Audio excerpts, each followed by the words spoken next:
வணக்கம், இது data science with கீர்த்தி. நீங்கள் பார்த்துட்டு இருக்கிறது மெஷின் லேர்னிங் மெதுவாக சீரீஸ். இன்றைக்கி எபிசோடில் நம்ம கிரேடியன்ட் பூஸ்டிங் அல்காரிதம்னா என்ன, அதில் எப்படி கிளாசிஃபிகேஷன் அண்ட் ரெக்ரெஷன் இம்ப்ளிமெண்ட் பண்ணுறாங்க, இதை டீட்டெயில்டாக ஒரு ரியல் லைஃப் யூஸ் கேஸ் எடுத்துகிட்டு பார்க்க போகிறோம். வாங்க வீடியோக்குள்ளே போகலாம்.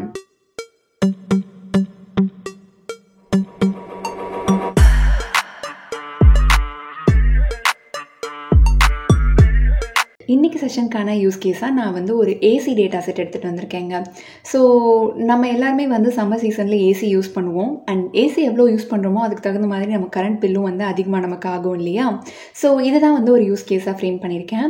ஸோ நம்ம வீட்டில் எத்தனை பேர் இருக்கோம் அண்ட் அவங்க ஏசி எவ்வளோ மணி நேரம் யூஸ் பண்ணுறாங்க, இதை வச்சுக்கிட்டு அந்த ஏசியோட பில் நார்மலாக இருக்கா இல்லை ரொம்ப அதிகமாக இருக்கா அப்படிங்கிறத கிளாசிஃபிகேஷன் ப்ராப்ளமாகவும், அண்ட் அந்த பில்லோட ப்ரைஸ் இருக்கு இல்லையா, அதை ஒரு ரெக்ரெஷன் ப்ராப்ளமாகவும் ஃப்ரேம் பண்ணியிருக்கேன். ஃபஸ்ட்டு கிரேடியன்ட் பூஸ்டிங் அப்படின்னா என்னங்கிறதுலேருந்து ஸ்டார்ட் பண்ணலாம்.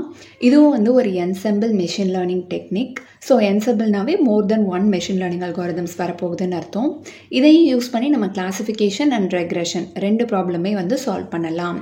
ஸோ இது என்செம்பிள்லையுமே ரொம்ப பர்டிகுலராக பூஸ்டிங் டெக்னிக்கை சேர்ந்தது அப்படின்னு சொல்கிறாங்க. நம்ம லாஸ்ட் வீடியோலேயே ஆடா பூஸ்ட் பற்றி டீட்டெயில்டாக பார்த்தோம். ஸோ பூஸ்டிங் அப்படிங்கும்போது என்ன பண்ணுவாங்கன்னா, நிறைய மாடல்ஸ், நிறைய வீக் லேர்னர்ஸ் பில்ட் பண்ணுவாங்க. ஒரு மெஷின் லேர்னிங் மாடல் பண்ணுற தப்பை அதுக்கு அடுத்து இருக்க மாடல் கரெக்ட் பண்ணும். அந்த மாதிரி சீக்வன்ஷியலாக போயிட்டே இருப்பாங்க. செகண்ட் இருக்க மாடல் பண்ணுற தப்பை அதுக்கு அடுத்து இருக்க மாடல் கரெக்ட் பண்ணும். இந்த மாதிரி ப்ரொசீட் பண்ணிகிட்டே போவாங்க. அண்ட் ஆடா பூஸ்ட் மாதிரியே கிரேடியன்ட் பூஸ்டிங்லையுமே அந்த மெஷின் லேர்னிங் மாடல் டெசிஷன் ட்ரீஸாக தான் இருக்கும். இங்கே கிரேடியன்ட்ன்ற வார்த்தை நம்ம அடிக்கடி கேட்ட அந்த வார்த்தை, இதுக்கு என்ன அர்த்தம்னு உங்களுக்கு நல்லாவே தெரியும். Derivative of the loss function. கரெக்டாக லீனியர் ரெக்ரெஷன்லேருந்தே படிச்சுட்டு இருக்கோம் இல்லையா? ஸோ அந்த டெரிவேட்டிவ் ஆஃப் த லாஸ் ஃபங்க்ஷனை throughout the period boost பண்ணி அதை கொஞ்சம் தேத்தி லாஸை நல்லா குறைச்சிட்டு ஒரு பவரான மாடல் கொடுக்குறாங்க அப்படிங்கிறது தான் இதோட டெஃபினிஷன். கிளாசிஃபிகேஷன், ரெக்ரெஷன் ரெண்டு பேர் இருக்கிறதுனால ரெண்டு பேர்த்துக்கும் தனித்தனியான லாஸ் ஃபங்க்ஷன்ஸ் இருக்கும். அது என்ன அப்படிங்கிறத டீட்டெயில்டாக பார்ப்போம். ஆல்ரைட், ஃபஸ்ட்டு கிரேடியன்ட் பூஸ்டிங்கில் எப்படி கிளாசிஃபிகேஷன் பண்ணுறாங்க அப்படிங்கிறத பார்க்கலாம். ஸோ கிளாசிஃபிகேஷனுக்கு நம்ம இபி பில் நார்மலாக இருக்கா இல்லை ஹையாக இருக்கா அப்படிங்கிறத எடுத்துக்கலாம். இதுக்கு நான் கிளாஸ் லேபிள்ஸ் கொடுத்துட்றேன்ப்பா. ஃபஸ்ட்டு நம்பர்ஸாக மாற்றிடுறேன். நார்மலாக இருந்ததுன்னா 0ன்னு வச்சுக்கிறேன், ஹையாக இருந்ததுன்னா 1ன்னு சொல்லிட்டு வச்சுக்கிறேன். ஃபர்ஸ்ட் ஸ்டெப் என்ன பண்ணுவாங்க அப்படின்னு பார்த்தீங்கன்னா, ஒரு பேஸ் மாடல் பில்ட் பண்ணிப்பாங்கங்க. ஒரு கான்ஸ்டன்ட் ப்ரெடிக்ஷனை எடுத்துகிட்டு இதுதான் பேஸு, இதிலிருந்து அடுத்தடுத்து இம்ப்ரூவ்மெண்ட் பண்ண போகிறோம் அப்படின்ற மாதிரி ஒரு முடிவு எடுத்துப்பாங்க. ஸோ இந்த பேஸ் மாடல் ஒரு டெசிஷன் ட்ரீயை பில்ட் பண்ண போகிறாங்களா அப்படின்னு கேட்டிங்கன்னா கிடையாது. ஸோ இந்த பேஸ் மாடல் ஒரு குத்து மதிப்பாக எடுத்துக்கிற மாடல் அப்படின்னு வச்சுக்கோங்களேன். நம்ம மல்டிபிள் சாய்ஸ் கொஸ்டின்லாம் கேட்டாங்கன்னா பேனாவை சுற்றி விட்டு ஏ பி சி அப்படின்னு சூஸ் பண்ணுவோம் இல்லையா? கிட்டத்தட்ட அந்த மாதிரி தான். ஸோ முதல்ல நம்ம மாடல் என்ன பண்ணிக்கோம் அப்படின்னு பார்த்தீங்கன்னா, ஒரு குத்து மதிப்பாக எல்லா பில்லுமே ஹையான பில் தான்ப்பா, நீ என்ன வேணால் சொல்லு, ஹைன்னு நான் எடுத்துக்க போகிறேன். ஏன் ஹைன்னு கேட்டிங்கன்னா, it can be normal also. அடுத்தடுத்த மாடல்ஸை இம்ப்ரூவைஸ் பண்ண போகிறோம் இல்லையா? ஸோ ஃபஸ்ட்டு இதோட ப்ரெடிக்ஷன் எப்படி இருக்குன்னு பார்ப்போம். அந்த ப்ரெடிக்ஷனில் என்ன எரர் வருதுன்னு பார்ப்போம். அந்த எரர் தான் அடுத்த மாடலுக்கு கொடுக்கும்போது அது நல்லா படித்து தேரிக்கும் அப்படின்றது தான் நம்ம பூஸ்டிங்கோட ஐடியாவே. ஜென்ரலாகவே அதான் பூஸ்டிங்கோட ஐடியா இல்லையா? ஸோ இதுக்காக என்ன பண்ணுறாங்க அப்படின்னு பார்த்தீங்கன்னா, நம்மளோட சிக்மாய்ட் ஃபங்க்ஷன் எடுத்துக்கிறாங்க. சிக்மாய்ட் யாருன்னு உங்களுக்கு நல்ல ஞாபகம் இருக்கும். சிக்மாய்ட்னாவே அந்த எஸ் ஷேப்டு கர்வ் ஞாபகம் வந்துடணும். எஸ் ஷேப்டு கர்வில் அந்த பக்கம் இருக்கவங்கலாம் ஒரு கிளாஸ், இந்த பக்கம் இருக்கவங்களாம் ஒரு கிளாஸ்னு நம்ம கிளாஸிஃபை பண்ணுறதுக்காக லாஜிஸ்டிக் ரெக்ரெஷனில் படிச்சிருப்போம். ஸோ உங்களுக்கு அது ஞாபகம் இல்லை அப்படின்னா அந்த வீடியோவை நான் கார்ட்ஸில் கொடுக்குறேன், நீங்கள் செக் பண்ணி பாருங்கள். ஸோ சிக்மாயோட ஃபார்முலா ரொம்ப சிம்பிளுங்க. 1/1 + e⁻⁻x. இங்கே அந்த எக்ஸ் யார் அப்படின்னு பார்த்தீங்கன்னா லாக் ஆட்ஸ் அப்படின்னு சொல்கிறாங்க. யார் லாகு யார் ஆடு அப்படின்னு கேட்பீங்க அடுத்து. ஸோ ஒரு ஈவெண்ட் நடக்கிறதுக்கான ப்ராபபிலிட்டியை ஸ்மால் p வச்சு டிஃபைன் பண்ணுவாங்க. கரெக்டாக அதே ஈவெண்ட் நடக்காததுக்கான ப்ராபபிலிட்டி இருக்கும் இல்லையா, 1 - p அப்படின்னு அதை டிஃபைன் பண்ணுவாங்க. ஏன்னா டோட்டல் ப்ராபபிலிட்டி = 1 நமக்கு தெரியும் இல்லையா? ஸோ அந்த ஈவெண்ட் நடக்கலை அப்படின்னா அது 1 - p, 1லேருந்து p சப்ராக்ட் பண்ணுறது 1 - p. ஸோ இந்த ஆட்ஸுங்கிறாங்களே அப்படின்னா என்னென்னா, அது ரெண்டுத்துக்கும் நடுவில் இருக்க அந்த டிஃப்ரென்ஸ், அந்த ரேஷியோ, அதை தான் ஆட்ஸ்ன்னு சொல்கிறாங்க. So p/1 - p. ஒரு விஷயம் நடந்திருக்கலாம் இல்லை நடக்காமல் இருக்கலாம், அதோட ரேஷியோ போட்டு பார்த்தோன்னா அது எவ்வளோ பர்சன்டேஜ்னு தெரிஞ்சிடும் இல்லையா? அதுதான் இங்கே பண்ணுறாங்க. ஸோ லாக் ஆட்ஸ் அப்படின்னு அவங்களே ஹிண்ட் கொடுத்துட்டாங்க. லாக் ஒன்று முன்னாடி போட்டுக்கிறாங்க. எதுக்காக லாக் போடுறாங்க அப்படின்னு நீங்கள் கேட்பீங்க. ஜஸ்ட் ஃபார் கன்வீனியன்ஸ், மேத்தமெட்டிக்கல் ரீசனுங்க. அவங்களுக்கு வந்து நம்பர்ஸ் வந்து 0 1 இல்லாமல் -∞ +∞ வரைக்கும் வேணுமா, அதுக்காக அப்படி மாற்றிக்கிட்டாங்க. ஓகேவா? ஸோ இந்த சிக்மாய்ட் ஃபார்முலாவில் எக்ஸுக்கு பதிலாக லாக் ஆட்ஸோட வேல்யூ கண்டுபிடிச்சி அதை வந்து போட போகிறாங்க. ஸோ லாக் ஆட்ஸ் வந்து எதுக்கு கண்டுபிடிக்க போகிறாங்க? நான் என்ன சொன்னேன், என்னோட மாடல் வந்து பொதுவாக எல்லாத்தையுமே ஹை எலக்ட்ரிசிட்டி பில்னு கேட்டகரைஸ் பண்ண போகுதுன்னு சொன்னேன். ஸோ ப்ராபபிலிட்டி வேல்யூ 1ன்னு சொல்லி எடுத்துக்க போகிறேன். ஸோ ப்ராபபிலிட்டி கண்டுபிடிச்சிங்கன்னா இந்த டேட்டா செட்டில் 5 இன்புட் இருக்குது. 3 பேர் வந்து ஹையாக இருக்காங்க. 3/5 0.6 வரும். லாக் ஆட்ஸ் கேல்குலேட் பண்ணுறோம் அப்படின்னா 0.405 அப்படின்னு சொல்லி எனக்கு வேல்யூ கிடைக்குது. நெக்ஸ்ட் நான் என்ன சொன்னேன், இதை வந்து நம்ம சிக்மாய்ட் கிட்ட கொடுத்துடணும், அதான் நமக்கு சேஃபு. ஏன்னா அவன் கிளாஸிஃபிகேஷனில் யூஸ் பண்ணோம் இல்லையா. ஸோ அங்கே கொண்டு போய் கொடுத்தோம் அப்படின்னா அதோட அவுட்புட் வந்து 1/1 + e⁻⁻ -0.405 போட்டு 0.6 அப்படின்னு சொல்லி கிடைக்குது.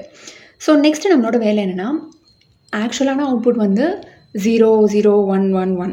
நம்ம ப்ரெடிக்ட் பண்ண அவுட்புட் வந்து எல்லாருமே கண்ண மூடிட்டு 0.6 அதான் நமக்கு வந்து அவுட்புட் இல்லையா. ஸோ இது ரெண்டுத்துக்கும் நடுவில் இருக்க அந்த ரெசிடுவலை வந்து கண்டுபிடிக்கணும், அந்த எரரை வந்து கண்டுபிடிக்கணும். எரர் கண்டுபிடிக்கிறது வெரி சிம்பிள். 2ஐ சப்ராக்ட் பண்ண முடிஞ்சு போச்சு. ஸோ 2ஐ சப்ராக்ட் பண்ணோம் அப்படின்னா நம்மளோட ரெசிடுவல் வேல்யூஸ் வந்து இந்த மாதிரி தான் கிடைக்கும். நீங்கள் நல்லா நோட் பண்ணி பார்த்தீங்கன்னா கொஞ்சம் வேல்யூஸ் வந்து மைனஸில் இருக்குது, கொஞ்சம் வேல்யூஸ் வந்து ப்ளஸில் இருக்குது. மைனஸில் இருக்கவங்க எல்லாமே வந்து பேசிக்லி ஓவர் ப்ரிடிக்டட் ப்ராபபிலிட்டி அப்படின்னு சொல்கிறாங்க. அது என்ன ஓவர் ப்ரிடிக்டட் ப்ராபபிலிட்டினா, அதோட ஆக்சுவல் வேல்யூ 0 தான். 0 விட அதிகமாக தேவையில்லாமல் ஓவராக ப்ரிடிக்ட் பண்ணி வச்சுருக்கோம். அதை தான் வந்து ஓவர் ப்ரிடிக்டட் ப்ராபபிலிட்டி அப்படின்னு சொல்கிறாங்க. அண்ட் பாசிட்டிவில் இருக்கவங்க எல்லாமே வந்து அண்டர் ப்ரிடிக்டட் ப்ராபபிலிட்டி, அதோட வேல்யூ வந்து இன்னும் அதிகமாக இருக்க வேண்டியது. ஸோ பூஸ்ட் பண்ணணும், ப்ளஸ் பண்ணணும் அப்படின்ற மாதிரி மீனிங். ஓகேவா? ஸோ நெக்ஸ்ட் ஸ்டெப் என்ன? ஸோ ஃபர்ஸ்ட் ஸ்டெப் வந்து ஒரு பேஸ் லைன் பில்ட் பண்ணணும். பில்ட் பண்ணிவிட்டு அந்த பேஸ் லைனோட எரரை கண்டுபிடிக்கணும். நெக்ஸ்ட் ஸ்டெப் பார்த்திங்கன்னா ஒரு ட்ரீ பில்ட் பண்ண போகிறோம், ஒரு வீக் லேர்னர் பில்ட் பண்ண போகிறோம். அந்த வீக் லேர்னரோட வேலை என்னென்னா, இந்த ரெசிடுவல்ஸை வந்து அவன் ப்ரிடிக்ட் பண்ண ட்ரை பண்ணணும். ஓகேவா? ஸோ நமக்கு டெசிஷன் ட்ரீ பில்ட் பண்ணணுன்னாவே ஃபீச்சர்ஸ் வந்து வந்துடும் இல்லையா. இங்கே வந்து எவ்வளோ யூனிட்ஸ் வந்து யூஸ் பண்ணாங்க அப்படின்னு சொல்லிட்டு அந்த ஃபீச்சர் வந்து எடுத்திருக்கேன். அந்த ஃபீச்சர் வந்து பார்த்திங்கன்னா எனக்கு 100 150 120 இந்த மாதிரி இருக்குது. இது நியூமரிக்கல் ஃபீச்சர் அப்படிங்கிறதுனால ஃபஸ்ட்டு இதை நம்ம சார்ட் பண்ணிக்கலாம். சார்ட் பண்ணதுக்கப்புறமா மிடில் ஒரு 150 அதை வந்து நான் எடுத்துக்கிறேன். ஆர் ஈக்குவல் டு 150ல் வந்து 3 பேர் இருக்காங்க, 100 120 அண்ட் 150. ஸோ இவங்களோட அந்த ப்ரெடிக்ஷன் வந்து எடுத்துக்கிட்டோம். அதோட எரர் பார்த்திங்க அப்படின்னா -0.6 + 0.4 + 0.4. ஸோ இந்த மூணுத்துக்குமே வந்து நான் மீன் ஆவரேஜ் வந்து எடுத்துக்குவேன். அண்ட் கிரேட்டர் தென் 50 இந்த சைடில் பார்த்திங்கன்னா ஒரு -0.6ம் ஒரு +0.4ம் இருக்குது. இது ரெண்டுத்துக்கும் அதே மாதிரி மீன் எடுத்துக்கலாம். அடுத்த வேலை என்னென்னு பார்த்தீங்கன்னா ப்ராபபிலிட்டியை வந்து அப்டேட் பண்ண போகிறாங்க. ஸோ ப்ராபபிலிட்டி அப்டேட் பண்ணுறதுக்காக இந்த வாட்டி என்ன பண்ணாங்கன்னா ஒரு அப்டேஷன் ரூல் வந்து கொண்டு வராங்க. வெரி சிம்பிள் தான். So first baseline prediction அந்த F0 ப்ளஸ் அந்த லேர்னிங் ரேட் ஈட்டா வந்திருக்கீங்க. Learning rate and H1 H1 is nothing but அந்த வீக் லேர்னரோட ப்ரெடிக்ஷன் இங்கே நம்ம பண்ணி வச்சுருக்கோம் இல்லையா, அந்த ப்ரெடிக்ஷன். ஸோ இதை வந்து கம்ப்யூட் பண்ணிவிட்டு அதை எடுத்துகிட்டு போய் ப்ராபபிலிட்டி இல்லையா, ப்ராபபிலிட்டி கண்டுபிடிக்கிறதுக்காக தூக்கி சிக்மாய்டில் போட்டுருவாங்க. ஸோ முன்னாடி நம்ம லாக் ஆட்ஸ் போட்டோம் இல்லையா, அந்த லாக் ஆட்ஸை தான் வந்து இப்போ நம்ம அப்டேட் பண்ணிகிட்ருக்கோம். அதோட அப்டேஷன் ஃபார்முலா தான் வந்து இந்த learning rate multiplied by the prediction of the model. So இதை வந்து பண்ணதுக்கப்புறமா ஸோ நெக்ஸ்ட் என்ன பண்ணுவேன்னா மறுபடியும் வந்து இதை எடுத்துகிட்டு ரெசிடுவல் கண்டுபிடிப்பேன். ஆக்சுவலான அவுட்புட் இருக்குது அண்ட் நம்மளோட அவுட்புட் இருக்குது, நம்மளோட ப்ராபபிலிட்டி இருக்குது, குத்துமதிப்பாக நம்ம கண்டுபிடிச்சது இருக்குது. பேசிக்லி இது ரெண்டையும் சப்ராக்ட் பண்ணுவேன். சப்ராக்ட் பண்ணிவிட்டு வர அவுட்புட்டை வச்சு மறுபடியும் ஒரு வீக் லேர்னர் பில்ட் பண்ணுவேன். மறுபடியும் ஒரு டெசிஷன் ட்ரீ பில்ட் பண்ணுவேன். அந்த டெசிஷன் ட்ரீ என்ன அவுட்புட் கொடுக்குது அப்படின்றத எடுத்துகிட்டு மறுபடியும் ப்ராபபிலிட்டி அப்டேஷன் ஃபார்முலா இருக்கு இல்லையா, அந்த லாக் ஆட்ஸோட வேல்யூ அப்டேட் பண்ணுவோம்ல, F0 + லேர்னிங் ரேட், அதை வச்சு மறுபடியும் அப்டேட் பண்ணுவேன். இதே மாதிரி ரிப்பீட்டடாக எவ்வளோ ட்ரீஸ் வந்து நான் பில்ட் பண்ண சொல்லி கிரேடியன்ட் அல்காரிதம் கிட்ட சொல்லியிருக்கேனோ அந்த நம்பர் ஆஃப் ட்ரீஸ் பில்ட் பண்ணுற வரைக்கும் இந்த ப்ராசஸ் வந்து அப்படியே போயிட்டே இருக்கும். அண்ட் இந்த லேர்னிங் ரேட் அப்படிங்கிறது ஒரு ஹைப்பர் பேராமீட்டர். பேசிக்லி நம்ம வந்து எவ்வளோ வேணுமோ அதுக்கு அந்த மாதிரி நம்ம டியூன் பண்ணிக்கலாம். மோஸ்ட்லி ஒரு சின்ன வேல்யூ 0.1 அந்த மாதிரி தான் வந்து எடுத்துப்பாங்க. எல்லா ட்ரீக்குமே வந்து மோஸ்ட்லி ஒரே லேர்னிங் ரேட் தான் இருக்கும். கொஞ்சம் அட்வான்ஸ்டு ட்ரீஸில் வந்துட்டு இந்த லேர்னிங் ரேட்டை கூட டியூன் பண்ணுறதுக்கு தே வில் கிவ் ஆப்ஷன்ஸ். புதுசாக ஒரு இன்புட் வருது அப்படின்னா இந்த கிரேடியன்ட் பூஸ்டிங் மாடலை வச்சு எப்படி வந்து நம்ம ப்ரெடிக்ஷன் பண்ணுவோம் அப்படின்னு பார்த்தீங்கன்னா, baseline is nothing but எடுத்த உடனே சும்மா லாக் ஆட்ஸ் எடுத்துக்கிட்டு அதுக்கு வந்து ப்ராபபிலிட்டி கண்டுபிடிச்சது. அது கூட சேர்த்து இந்த அப்டேஷன் ஃபார்முலா ஒன்று யூஸ் பண்ணோம் இல்லையா, அந்த ஃபார்முலா எடுத்துகிட்டு வராங்க. So baseline plus eta அந்த ஒரு மாடலோட ப்ரெடிக்ஷன் அது எல்லாத்தையுமே வந்து சமேஷன் பண்ணிக்கிறாங்க. அண்ட் நீட்டான லேர்னிங் ரேட், அது நான் முன்னாடியே சொன்னேன், எல்லாத்துக்கும் ஒரே வேல்யூவாக தான் இருக்கும். ஸோ ஓவராலாக எல்லாத்தையும் ஆட் பண்ணிவிட்டு அந்த ஈட்டா கூட மல்டிப்ளை பண்ணிக்கிறாங்க. பண்ணதுக்கப்புறமா மறுபடியும் இந்த லாக் ஆட்ஸ்க்கும் ப்ராபபிலிட்டி கண்டுபிடிக்கிறாங்க. ப்ராபபிலிட்டி கண்டுபிடிக்கிறதுக்கு இது பைனரி கிளாசிஃபிகேஷன் ப்ராப்ளம் அப்படிங்கிறதுனால சிக்மாய்டு யூஸ் பண்ணிக்கிறாங்க. 1/1 + e⁻⁻x யூஸ் பண்ணிக்கிறாங்க. அந்த -xல வந்து இப்போ இந்த ப்ராபபிலிட்டி வேல்யூவை போடுவாங்க. இந்த எஃப் ஆஃப் புது இன்புட்டுக்கு கண்டுபிடிச்ச அந்த வேல்யூவை போடுவாங்க.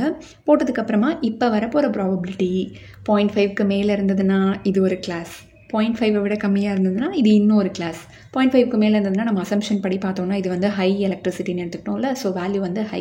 இல்லை அப்படின்னா இது வந்து ஒரு நார்மலான இபி பில் தான். ஸோ இப்படி தான் வந்து ஃபைனல் ப்ரிடிக்ஷன் பண்ணுவாங்க. யூ மைட் பி ஒண்டரிங் எப்படி வந்து மல்டி கிளாஸ் கிளாஸிஃபிகேஷன் பண்ணுவாங்க அப்படின்ட்டு. ஸோ இது வந்து சேம்ங்க, நம்ம லாஸ் ஃபங்க்ஷன் மட்டும் மாற்றினா போதும். அதே ரூல் தான். லாக் ஆட்ஸ் கண்டுபிடிப்பாங்க, ஆனால் என்ன பண்ணுவாங்கன்னா ஒரு கிளாஸ்க்கும் கண்டுபிடிப்பாங்க. அண்ட் அந்த லாஸ் ஃபங்க்ஷன் வந்து லாஸ் யூஸ் பண்ண மாட்டாங்க, சிக்மாய்டு யூஸ் பண்ண மாட்டாங்க, சாஃப்ட்மேக்ஸ். நம்ம எப்படி கிரேடியன்ட் பூஸ்டிங்கில் ரெக்ரெஷன் பண்ணலாம் அப்படிங்கிறத பார்க்கலாம். ஸோ கிரேடியன்ட் பூஸ்டிங்கில் ரெக்ரெஷன் டேட்டா செட்டாக நம்ம எடுத்துக்கிட்டது வந்து இந்த எலக்ட்ரிசிட்டி பில் இல்லையா. ஸோ அதை வந்து நான் எடுத்து வச்சுருக்கேன். அண்ட் இங்கே வந்து நம்ம ஃபஸ்ட்டு எப்பயும் போல் பேஸ் லைன் பில் பண்ணுறதுக்காக என்ன பண்ண போகிறோம் அப்படின்னா ஆவரேஜ் வந்து யூஸ் பண்ணுவாங்க. ஏன்னா ரெக்ரெஷன்னாவே கண்டினியூஸ் வேல்யூஸை தான் ப்ரெடிக்ட் பண்ண போகிறாங்க இல்லையா. இங்கே எஸ் ஆர் நோ கிடையாது, ப்ராபபிலிட்டியே கிடையாது. ஸோ வந்து நம்ம காமனாக ஒரு பொதுவான மாடல் அப்படிங்கும்போது மீன் எடுத்துக்கிட்டால் போதுமானது. ஸோ நான் என்னோடய அவுட்புட் வேல்யூஸ் எல்லாத்தையும் எடுத்துகிட்டு அதுக்கு வந்து ஆவரேஜ் கண்டுபிடிச்சிட்டு அதுதான் என்னோடய இனிஷியலான அந்த கான்ஸ்டண்ட்டான வேல்யூ அப்படின்னு சொல்லி எடுத்துக்கிறேன். ஸோ என் மாடல் வந்து இப்போ என்ன அவுட்புட் கேட்டாலும் ஆவரேஜ் தான் கொடுக்க போகுது, விச் இஸ் 2200. அதை தான் வந்து எப்பயுமே அவுட்புட்டாக கொடுக்க போகுது. நெக்ஸ்ட் ஸ்டெப் என்னது, ரெசிடியூவல் கண்டுபிடிக்கணும்.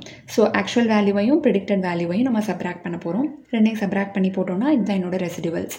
அடுத்த வேலை ஒரு வீக் லேர்னர் வந்து பில்ட் பண்ணும். அந்த வீக் லேர்னர் இந்த ரெசிடியூவல்ஸை வந்து ப்ரெடிக்ட் பண்ண ட்ரை பண்ணுவார்.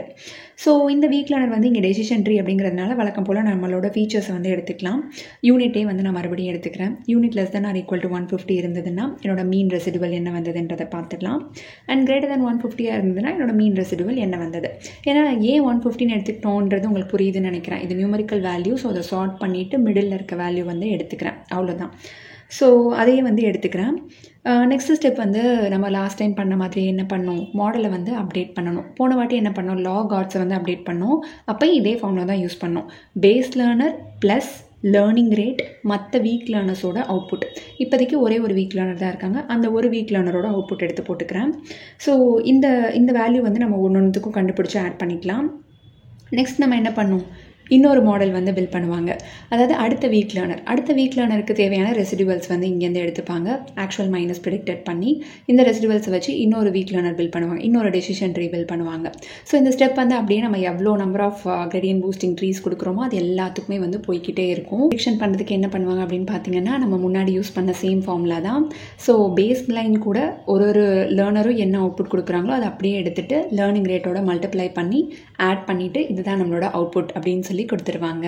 கிரேடியன்ட் பூஸ்டிங்கோட ஸ்டெப்ஸ் எல்லாம் ரீகால் பண்ணிடலாம். ஸோ ஃபர்ஸ்ட் ஸ்டெப் என்னன்னு பார்த்தீங்கன்னா ஒரு baseline model constant prediction வந்து பில்ட் பண்ணணும். இதை வந்து நம்ம கிளாஸிஃபிகேஷனில் பண்ணுறதுக்காக லாக் ஆட்ஸ் எடுத்துக்கிட்டு அந்த ப்ராபபிலிட்டி கண்டுபிடிச்சிக்கிட்டோம். ரெக்ரெஷனாக இருந்தது அப்படின்னா சிம்பிளி ஆவரேஜ் எடுத்துகிட்டு போயிடலாம்.